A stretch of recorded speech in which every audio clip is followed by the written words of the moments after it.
everybody, welcome back. Doing an unboxing today of some goodies that I got from Spiritus Systems.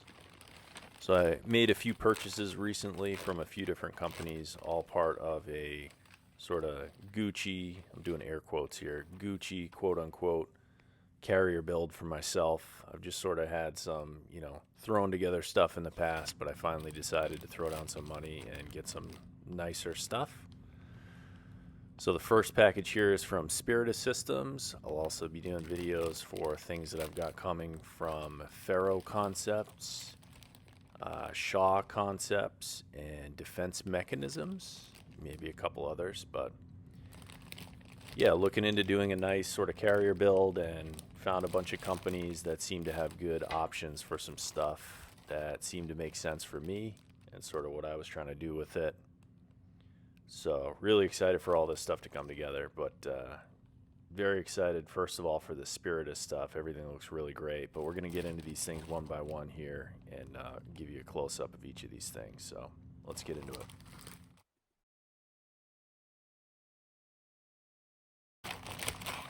All right, so first up is the sack pouch Mk3.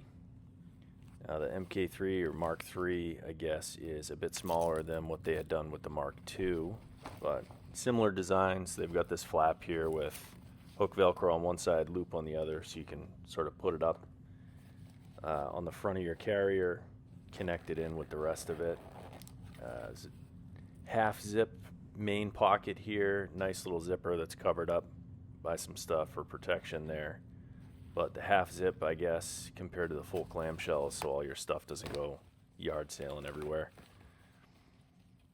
When you look in, there's a couple grommets down the bottom. It's all lined with loop Velcro. They've got these little keepers here and also these elastics, which I made the mistake of thinking that I was supposed to use these on the interior of the bag.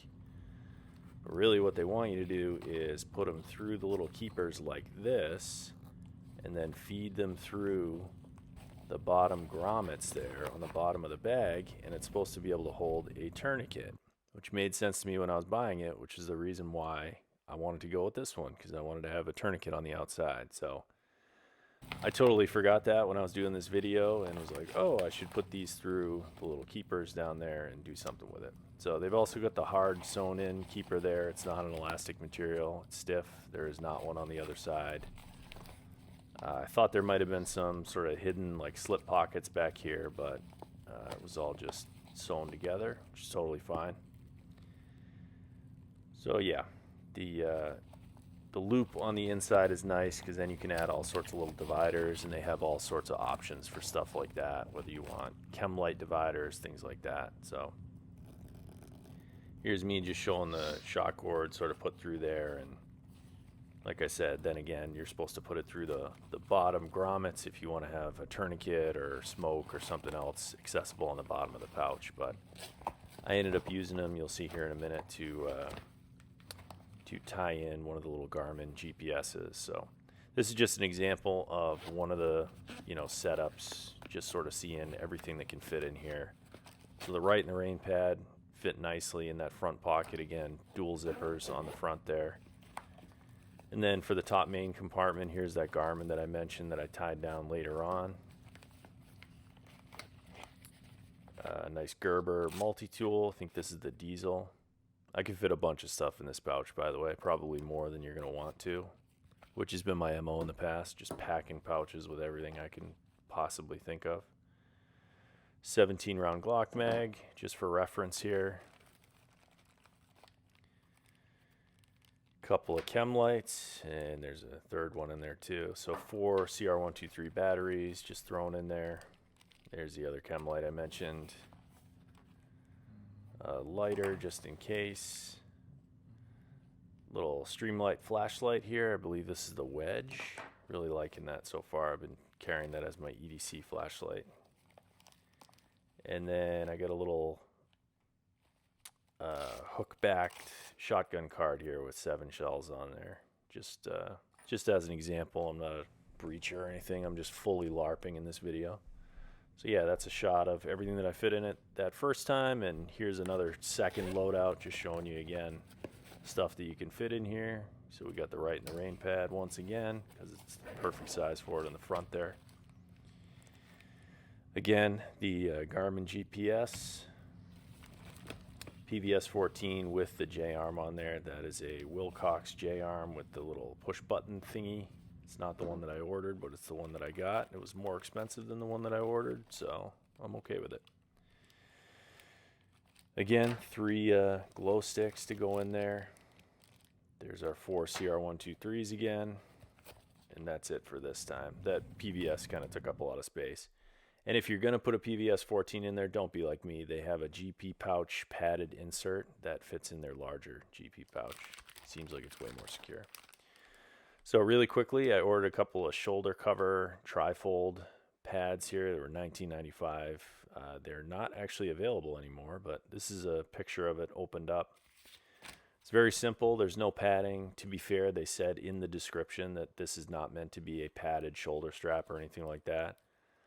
I think on the Spiritus plate carrier, it's just 2 pieces of Velcro for the front plate bag and the rear plate bag that come together. So this is just a way to make sure that those sort of stay together a little bit better. And they market it as a way to help you with cable management and stuff like that. So there is no padding. I was kind of bummed out about that, but it does say that in the description, and I just didn't read it closely enough. That said, I did notice sort of squeezing it, playing around with it a little bit here, that it's going to offer you some padding if your shoulder pads are really that bad, or you can just stuff something in there. Hopefully that'll help. Part 3, the Molle expander wing. So this is pretty neat. The Velcro portion is supposed to go in sort of behind your cummerbund and your sort of front placard and stuff like that, and give you another way to hold on to some stuff. So they've got it shown here with a knife. You can sort of, put shock cord through the little grommets on your knife and things like that. Or you can do radios or any other kind of pouch that you can think of. So the sewing and the quality on this and all the other stuff, by the way, was fantastic. I was really impressed with everything that I handled here. The top and bottom channels that you see there are actually so that you can put your placard clips through there. So it's just another way to secure it. Spiritus did a really nice job explaining that. These 2 are for the first spear tubes. So again, a way to get your cummerbund to attach directly to this, just sort of a more secure way. And I guess it gives people more options too if your carrier doesn't necessarily have that system. This is a way to incorporate that. Just a quick comparison here to the Shaw Concepts Shaw Shank. So the Shaw Shank was a little bit smaller. Not really sure if that's a good thing or a bad thing yet. Won't know until I sort of get everything all installed. But no grommets on the Shaw Shank or anything. The Shaw Shank does come with this nifty little pouch, so I figured this was a better size comparison, or a more fair one, setting them up together. So the pouch, for what it's worth, is lined on the inside with like a loop material so that you can put some hook on your knife sheath or whatever. But more on that in the future. But very impressed with all the Spiritus stuff. We'll definitely be getting more from them in the future. Thanks for watching.